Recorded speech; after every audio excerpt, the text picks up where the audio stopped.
Praise the Lord. Hallelujah. ഇന്ന ദിവസം ഏശയ്യ 66:22 തിരുവചനത്തിലൂടെ ഈശോ നമ്മോട് സംസാരിക്കുകയാണ്.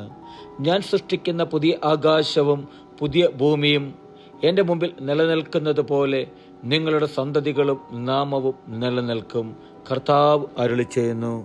പ്രിയ സഹോദരരെയും, ഇന്നത്തെ തിരുവചനത്തിലൂടെ ഈശോ നൽകുന്നൊരു വാഗ്ദാനമാണ് നമുക്ക് ഈ തിരുവചനത്തിലൂടെ നമുക്ക് കാണുവാൻ സാധിക്കുന്നത്.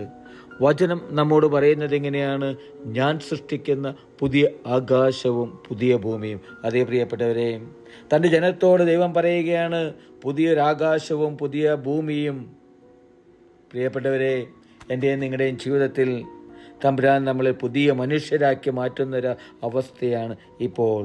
നമ്മുടെ ജീവിതത്തിൽ നമുക്ക് മാറ്റങ്ങൾ ഉണ്ടാകണം. ഒരു പുതിയ ഭൂമി, ഒരു പുതിയ ആകാശത്തെ പോലെ ഒരു പുത്തൻ ചൈതന്യം, ഒരു പുത്തൻ മനുഷ്യനായിട്ട് മാറുവാൻ എനിക്കും നിങ്ങൾക്കും സാധിക്കണം.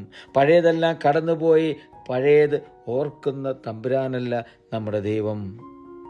നീ ഒരു പുതിയ സൃഷ്ടിയായി മാറുമെന്നാണ് ഈശോ പറയുന്നത് തിരുവചനത്തിലൂടെ. പ്രിയപ്പെട്ടവരെ, ഒരു പുതിയ ഹൃദയം ഞാൻ നിനക്ക് നൽകുന്നു എന്നാണ് ഈശോ നമ്മോട് പറയുന്നത്. പ്രിയപ്പെട്ടവരെ, ഒരു പുതിയ ആകാശത്തെ പോലെ, ഒരു പുതിയ ഭൂമിയെപ്പോലെ പുത്തൻ മനുഷ്യനാക്കി മാറ്റുന്ന ദൈവം. പ്രിയപ്പെട്ടവരെ, വചനം പറയുന്നത് എങ്ങനെയാണ്?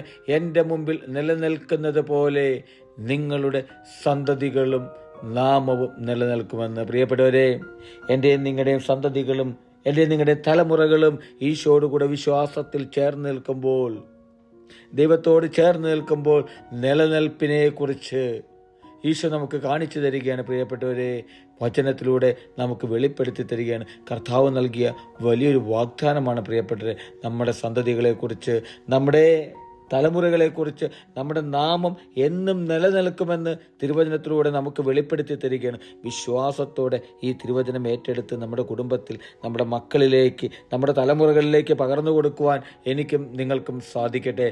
ഹല്ലേലൂയ. ആമേൻ.